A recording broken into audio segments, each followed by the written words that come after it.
All right, guys, it's time. We've been waiting for more Amphoreus Honkai Star Rail content, and Honkai Star Rail just put out a 3-minute and 25-second trailer called Ancient Hymn of Titans and the Mortal Realms. So I am super excited to jump into this. So with that being said, hit that like and...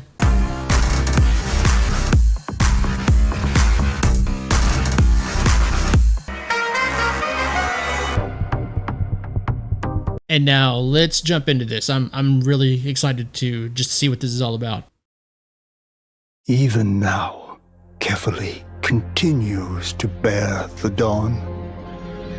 In the beginning, there was light, and the Titans created the first heaven and earth. Then Kefali molded humans and made a calendar to mark the passage of time, giving birth to history.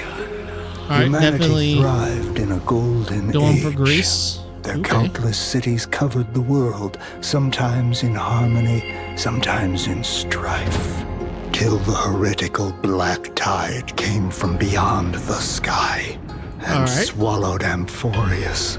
Oh, the mighty Kefali lifted the dawn on their shoulders, and thanks to their protection, the holy city's walls stood tall.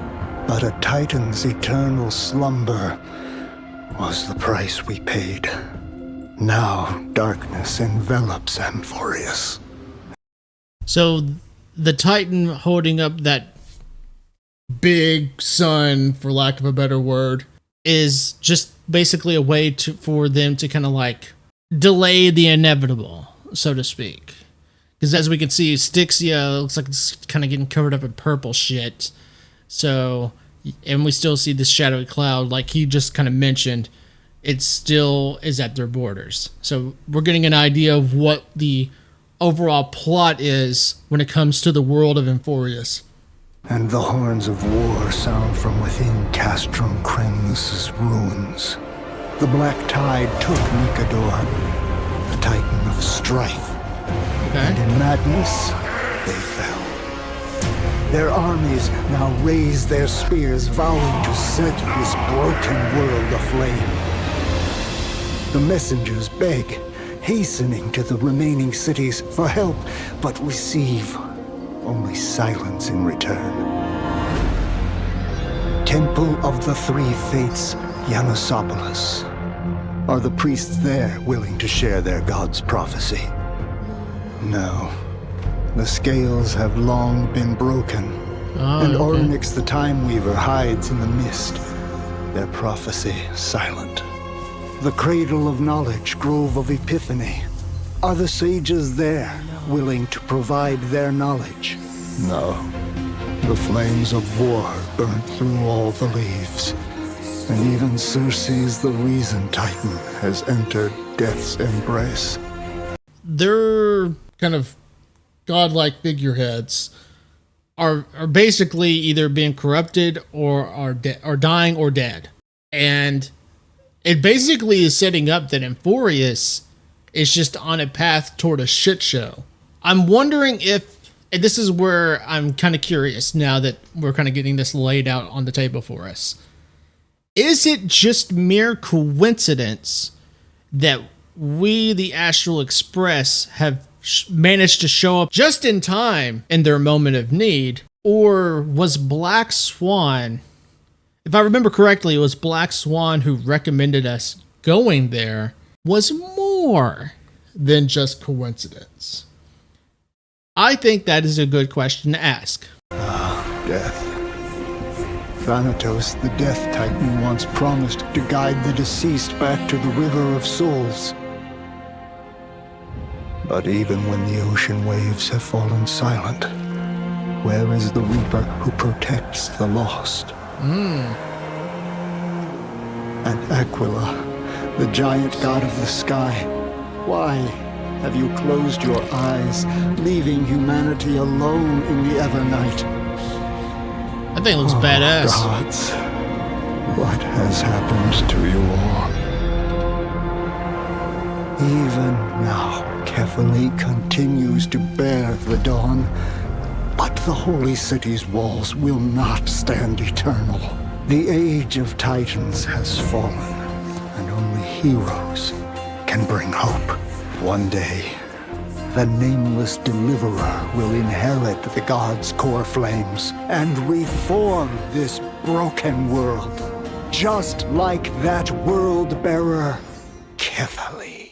Very interesting trailer. I like how it kind of just set up the story to kind of give us an idea of what the hell's going on in Amphoreus. And like I said, I'm very curious to know if it's coincidence or not that we just happen to show up in their time of need. Like I said, I'm very curious to know if there's something more going on with Black Swan's recommendation. But besides that curiosity, I am now very much interested to see why, or if there's something more going on when it comes to Amphoreus's impending doom. Is that going to play a bigger role in the game's plot, and how we are going to help them? Because this is going to be probably one of the biggest tasks that we've had to handle. And I'm not just saying helping out a whole planet. Yeah, we've done that. We've done that with the Jianzhou. We've done that with Belobog. But this is now on a whole nother level where we're helping out godlike creatures, or potentially slaying godlike creatures. But I think this is going to be potentially taking the story to a whole nother level, just because we're going to be dealing with this planet's godlike entities, the Titans. And that, I think, can be potentially a really interesting story. Let's just hope, because this is my feelings, my thoughts. I think this story is probably going to be really fucking good, because Penacony's story was really fucking good. The question that I kind of hope or ask is that, can Honkai Star Rail improve on the storytelling method? Because that was the only thing that realistically hurt Penacony, was the storytelling methods. If Amphoreus is going to have a really good story, I only hope that there's a good storytelling method alongside of it to help improve the immersion of the story. But honestly, a really good trailer, really helps set the plot and what we're looking at going into Amphoreus for Honkai Star Rail. So honestly, really fucking good. With that being said, definitely head down to the comments down below. Let me know what you guys are thinking. Are you guys excited for the Amphoreus update, the 3.0 update for Honkai Star Rail? I want to hear what you guys are thinking. And while you're at it, hit that like and subscribe button, and I'll catch you guys later.